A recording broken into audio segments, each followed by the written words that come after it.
Poetry lovers, I'm so excited to share a sampling of poetry from Shine Quarterly, issue 7, which is available this Friday, June the 5th. I've got 5 poems I'll read for you today, and there are 24 poets represented in this particular issue.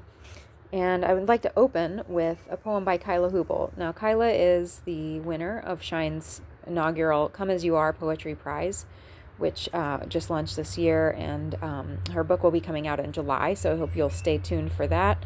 Follow Shine on social media, especially Blue Sky right now, and that is Shine Poetry, at Shine Poetry, rather. So let me open with Roses and Bananas by Kyla. Roses and bananas, snow on the bridge. Look up, they tell us. Returning to old remedies finds me at home. There is no call for all that phony rot named political.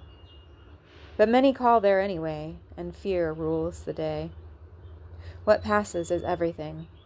Who notices is now and temporary. I eagerly await industrial decline, the aftermath of it when life burgeons in all the cracked open wounds. The next one I'll read is Royal Rose's Passing.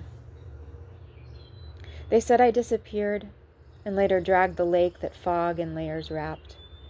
But here I am, where light that penetrates has lagged, then passes through at last and starts to sear a shadow on the ground.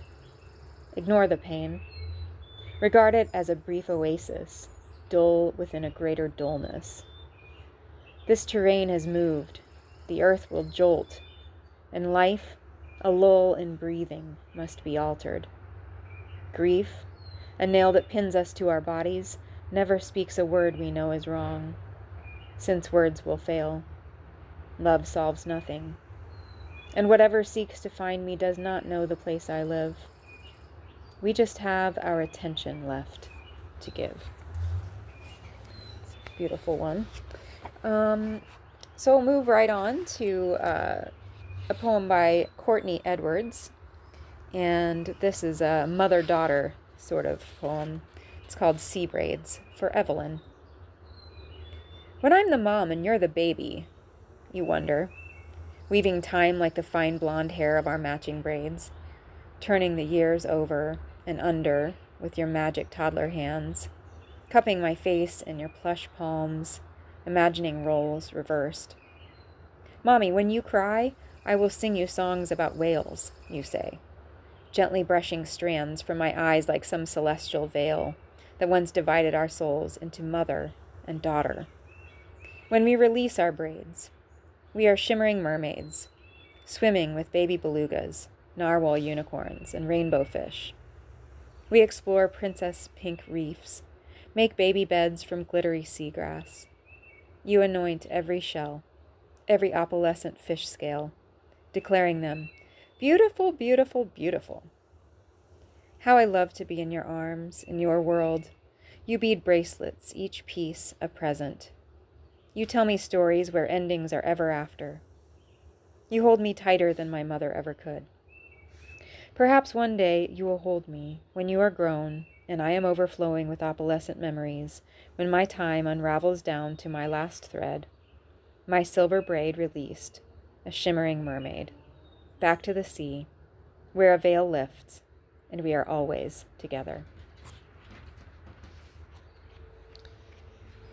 And because Shine likes to represent all different perspectives and all different backgrounds, we'll pivot now to Joshua Lilly's Unforced Labor. Fatherless children run wild on the uncut lawn and wilder through the family tree. 2 blue-eyed parents make a blue-eyed child every time. Off-white sclera, untrue blue iris, red veins irrigating a hangover's cure. It's hard to find a support group for half-empty childhoods, when every half-full home gets hand-me-downed through the generations. It's in our DNA to plant new seeds and wait. It's in our DNA to leave old trees unexplored. I think that's a really moving poem. Josh has 3 poems in this issue, I believe, or perhaps 2 in this one and 1 coming out in another issue of Shine Quarterly here in the near future. So I'd like to close today with one by Stephen Drucci, and I apologize, Stephen, if I'm mispronouncing your last name. This one is called Be Good to Me on Sunday. I don't need your devotion, your attention, or to listen, connect with my emotions, or to tell me I'm forgiven. I don't need your affection or to feel your tender touch. I don't need your protection, your support, to be my crutch. I don't need adoration, all your compliments and thanking, your true appreciation, all your patience, understanding. I don't need all the accolades, your gratitude, respect, your sympathy, your serenades, your charming intellect. I don't need all your lavish gifts and all your good advice. Don't save me in a snowdrift. I don't need your sacrifice. I don't need your agreement or to see my point of view. Just be good to me on Sunday, and be good to me on Monday, too. So that concludes the sampling of the work that's represented in Shine Quarterly issue 7, again coming out this Friday, June the 5th, and I really hope you'll pick up a copy of this and just enjoy it as a summer read. I'm really impressed with the talent that I get to see over here at Shine. And please send in your work if you're a fellow poet. Submissions are open once again. And again, keep an eye out for Kyla Hubolt's Mapless coming in July. Thanks so much for joining me. Have a great day.